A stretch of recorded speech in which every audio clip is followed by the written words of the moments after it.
Hello, Bethel Church. I'm grateful to be with you this evening, and we're going to speak about something amazing. We had the opportunity to hear from Pastor Paul this morning, and he was reading from Joshua chapter 3, and we're going to pick up right where he left off, starting in verse 1. It says, early in the morning, Joshua and all the Israelites set out from Shittim and went to the Jordan, where they camped before crossing over.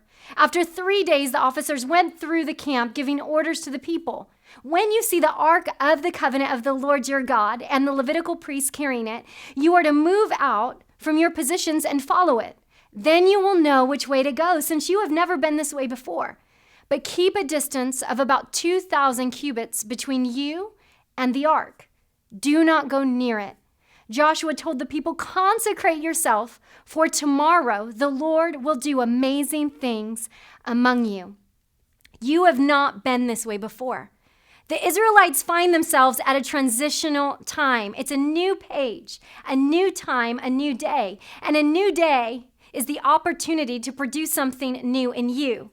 You may not know what will happen tomorrow, but you can do something about the things today to help you bring success for your tomorrow. Just because you haven't been down this road before doesn't mean you cannot be successful in it. Here's the question of all questions. How do you walk in an unknown land you've never been there before and do it successfully? God is bringing Joshua and the Israelites from one place that they've been for 40 years under a certain type of leadership, a certain type of living, a certain type of challenges. And now they're walking into a land they've never been before. They've heard about the land. They've actually been promised the land. And God promises that he is going to do amazing things among them. And now is the time. But here's the problem. They've never been this way before. They didn't read the 7 practices of parting a body of water and how to cause walls to crumble in just 7 easy steps. They didn't practice how to know which women will protect your spies and which ones are going to rat them out. They've never been this way before. So God helps them out. And he gives them some instructions in chapter 3. God is telling Joshua, get ready. Consecrate yourselves, for tomorrow the Lord will do amazing things among you. Now understand, just because you have instructions doesn't mean you're going to succeed. If you're a parent, you understand this very well. I have had this conversation several times over and over with my 7-year-old son. Isaiah, put your shoes away. Okay, Mom. 10 minutes later, Isaiah, put your shoes away. I know, Mom, but they are still in the middle of the kitchen. Instruction does not guarantee success. God gives the instruction, but leaves the initiative up to you. Instruction alone will not bring you into all that God has promised you. God desires you to do amazing things in your life, but those amazing things often require you to walk into a place you haven't been. For the promise to become a reality, you must apply the instruction. You must initiate. And this type of initiative takes faith. Faith does not mean that you're going to have all the answers to all of the questions. Hebrews 11:1 says, now faith is the confidence in what we hope for and assurance about what we do not see. Faith is the promise and character of God, believing that if we do our part, he is going to do the rest. Faith is what allows you to walk in the midst of uncertain times.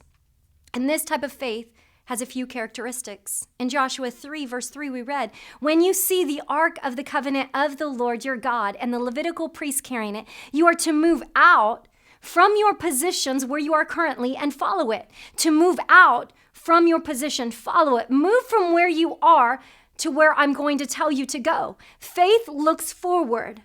God is in the business of bringing you into your future, not repeating your past. Paul says it this way in Philippians 3, verse 13, forgetting what is behind and straining towards what is ahead. We have to stop rehearsing the past, the problems, the obstacles, and move toward the promise. Faith looks forward, and faith also keeps moving. Just a couple of chapters before, God speaks to Joshua in chapter 1, verse 2. Moses, my servant, is dead. Now then, you and all these people get ready to cross the Jordan River into the land I am about to give them to the Israelites. When God gives you a promised land, a family, a job, a ministry, a dream, he knows every change that you're going to encounter, every obstacle, every giant, every setback. The promise doesn't change just because the circumstances do, just because there's a sea in the way or a fortified city to conquer. In uncertainty, faith keeps moving in the direction that God last spoke.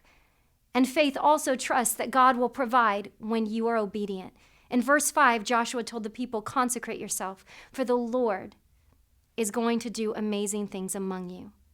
We get into trouble when we put our part into God's court and when we put God's part into our court. I played couples tennis with some friends in college. I was horrible for a couple reasons. I've never played with a teammate before. And secondly, I didn't trust them to do their role. I took too much responsibility. Faith does its part, believing God will do his. You consecrate. This deals with our obedience. And he does the amazing things, the miraculous. Precisely where you end is where God begins. And faith allows you to walk into an unknown promise confidently, looking forward, keep moving, and trusting God. Right now, I'm going to throw it back to your home group leader where we're going to get into this a little deeper. We're going to ask some questions. How does this apply to me right now where I'm at? Thank you so much for taking the time to spend just a few minutes with me tonight.